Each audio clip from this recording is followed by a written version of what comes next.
It's an epidemic affecting many right here in the Valley. Now the American Medical Association classifying obesity as a disease. Local health experts hope this leads to more treatment resources and residents taking the issue more seriously. Action 4's Daisy Barrera is live in the studio to explain. Daisy.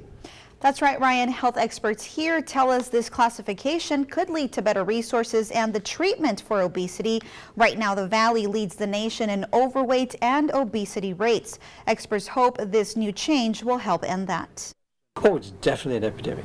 No doubt about it. Dr. Brian Smith, Region Director of the Texas State Health Services, is not talking about the latest bird flu or mosquito-transmitted virus. He's talking about obesity. This week, the American Medical Association voted to recognize obesity as a disease, requiring more intervention, treatment, and prevention. Second to tobacco, obesity and nutrition habits and exercise are the second most important cause of illness in the United States. Although it's hard to list a certain criteria for determining what constitutes a disease, Smith says obesity is definitely a contributing factor to many illnesses such as diabetes, heart disease, and certain types of cancer. The Center for Disease Control classifies obesity in an adult as a body mass index of 30 or greater. For a 10-year-old, it's 23 or greater. Smith says obesity probably could have been classified as a disease 20 years ago, but it's until now that society is ready to acknowledge it as such.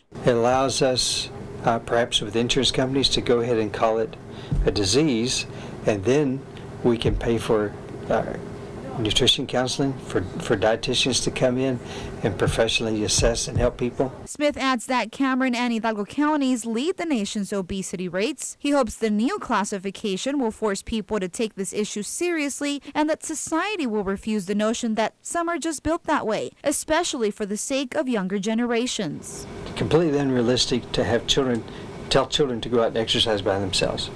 You can't take an 8-year-old and say, go exercise. You have to provide opportunities. They need safe places to get outdoors and play. They need the example of their parents to get outdoors and play.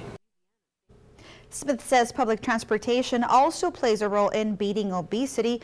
The more people use it as well as walking, the more active they become, much like in European countries where they have significantly lower obesity rates. In the studio, Daisy Barrera, Action 4 News. With obesity such a pressing issue here in the Valley, we asked you on our station Facebook page if you think obesity is a disease or a lifestyle choice. Within minutes, the comments came pouring in. Noelia Gutierrez says it's a disease that results from lifestyle choices. Bernice Fernandez says I am considered obese and it upsets me that they are classifying this as a disease.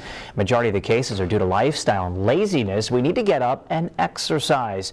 We want to hear from you. What do you think about this? Join the conversation, facebook.com/Action4News.